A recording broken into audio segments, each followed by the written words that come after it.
ପିଲାମାନେ ଆମେମାନେ ଅଷ୍ଟମ ଶ୍ରେଣୀ ସଂସ୍କୃତ ବହିର ସଂସ୍କୃତ ସୌରଭ ବହିର ଗଦ୍ୟ ବିଭାଗର ଯତ୍ନାନ ସିଦ୍ଧି এই ବିଷୟଟିକୁ ଆମେ ତାର ପ୍ରଥମ ଭାଗରେ ଆମର ଏଇ ସଂସ୍କୃତ ଶିକ୍ଷାୟତନର ପ୍ରକୋଷ୍ଠ ମଧ୍ୟରେ ପଢିଥିଲେ ପିଲାମାନେ। ଆଜି ଆମେ ଏଥିରେ ଥିବା ଅଭ୍ୟାସଟିକୁ କରିନେବା। ପିଲାମାନେ ନିଶ୍ଚିତ ଭାବରେ ମନେ ରଖିଥିବ ବିଷୟଟିକୁ। ଏବେ ଚାଲ ଅଭ୍ୟାସଟିକୁ ଠିକ ଭାବରେ କରିବା। ତାହେଲେ ଦେଖ, ଏକରେ ଅଛି ଏକ ପଦେନ ଉତ୍ତରମ୍ ଲିଖତ, ଗୋଟିଏ ପଦରେ ଉତ୍ତର ଲେଖ। ପଥିକଃ ଶ୍ରାନ୍ତଃ କଥମ୍ ଅଭବତ୍, ପଥିକଟି କାହିଁକି ଶ୍ରାନ୍ତ ହେଇଯାଇଥିଲେ? ନା ଆତପେନ, ବୁଝିଲା, ଆତପ ଦ୍ୱାରା ବା ଖରା ଦ୍ୱାରା। ପଥିକଃ ମାର୍ଗେ କିମ୍ ଅପଶ୍ୟତ୍, ପଥିକଃ ମାର୍ଗେ एकः ବଟବୃକ୍ଷः अपश्यत्। ग्रामः इतः कियत् दूरे अस्ति, ग्रामः इतः क्रोशमिते दूरे अस्ति। नहीं, कीदृशः पथिकः कुपितः अभवत्, श्रान्तः पथिकः कुपितः अभवत्। क्रोशमिते दूरे कः अस्ति, क्रोशमिते दूरे ग्रामः अस्ति। यः गच्छति सः एव किं प्राप्नोति, यः गच्छति सः एव लक्ष्यस्थलं प्राप्नोति। कस्य जनस्य भाग्यं नूनं फलति, कस्य जनस्य भाग्यं नूनं फलति। कौन अच्छी पिला मैंने उत्तर आगे देखीदेवा टिके ताले मन जदि नाही।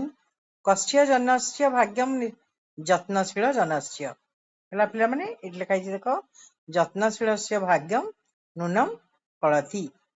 ताले तापरे कौन अच्छी देखिबा। तापरे 2 नंबर अच्छी मातृभाषा अनुवादम कुरुत, मातृभाषा रे अनुवाद कर। कश्चित पथिकः मार्गे गच्छति स्म, कौनसी जने पथिक मार्गरे बा बाटरे जाउतिले। आतपेन सह क्लान्तः अभवत्, खरारे से क्लांत होई जाइतिले। भवान जानाति बा, आपण जानिछंती कि नहीं कि।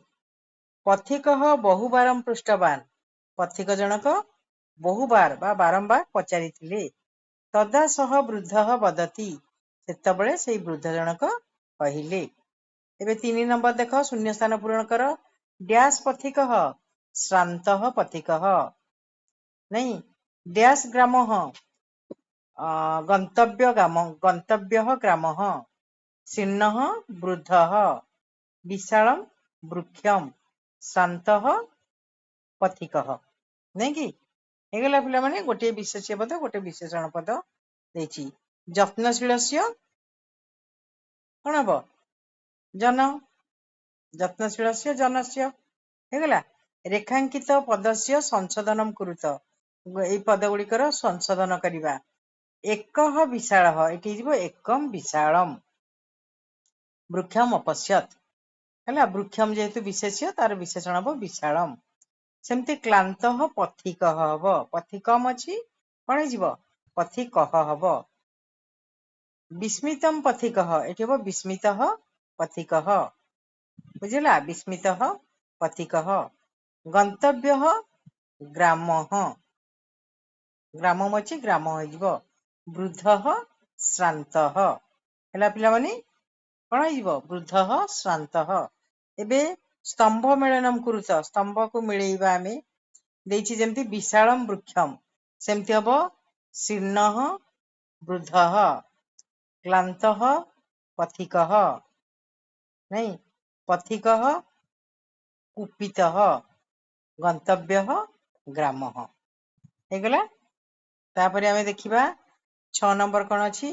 वाक्यानि रचय उपविशति, वृद्धः वृक्षस्य अधः उपविशति, नहीं, वदति सह मिथ्याम वदति। भवान, भवान माने आपण, भवान कुत्र गच्छति, हैला, बा भवान किम वदति, आपण कोन कहउचंती। ददाति, सह जलम ददाति, ददाति। वृद्धः शीर्णः आसीत्, वृद्ध जनक कौन थिले, दुर्बल थिले। शुद्धम पदम रचयत, प्रथम टेला पथिकः, एठी कौन हिजबो महोदयः, सेमति किमपि, एटा हला किमपि, एटा हला ଭବାନ ଏଇଟା ହେଲା ଉତ୍ତରମ୍। ସଜେଇକି ଆମେ ତାକୁ ଲେଖିଦେବା। ତାପରେ ସନ୍ଧି ବିଚ୍ଛେଦମ୍ କୁରୁତ କିମପି କିମ୍ ଯୁକ୍ତ ଅପି ନିଶ୍ଚିତମ୍ ନିହି ଯୁକ୍ତ ଚିତ୍ତମ୍ ପ୍ରାପ୍ନୋତି ପ୍ର ଯୁକ୍ତ ଆପ୍ନୋତି କଶ୍ଚିତ୍ କହ ଯୁକ୍ତ ଚିତ୍। ହେଲା, ଗୋଟି ଗୋଟିକି ତାକୁ କର। ତାପରେ ତୁମ ପାଇଁ ଏଗୁଡିକ ପଢିବ।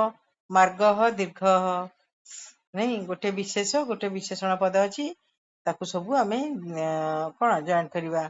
ମଧୁରମ୍ ଲଡ୍ଡୁକମ୍, କୃଷା ବାଳିକା, ସେମିତି ଦୀର୍ଘଃ ମାର୍ଗଃ, ଗଭୀରଃ ସାଗରଃ, ବିଶାଳମ୍ ମନ୍ଦିରମ୍, ସବୁ ଲକ୍ଷ୍ୟ କର। ଏଇଭଳିଆ ଏଗୁଡିକ ବିଶେଷ୍ୟ ବିଶେଷଣ ପଦକୁ ଆମେ ଯୋଡ଼ିକି ମନେ ରଖିବା। ହେଲା ପିଲାମାନେ, ତାହେଲେ ସେ ଅଭ୍ୟାସଟିକୁ କରିଦେବ। କରିସାରିଲା ପରେ ଖାତା ଆଣିବ, ସମସ୍ତେ ଦେଖିବା ଏବଂ ମନେ ରଖିବା ବିଷୟଟି। ବୁଝିହେଲା? ତାହେଲେ ଆଜି ପାଇଁ ଏଇଠି ରଖିବା।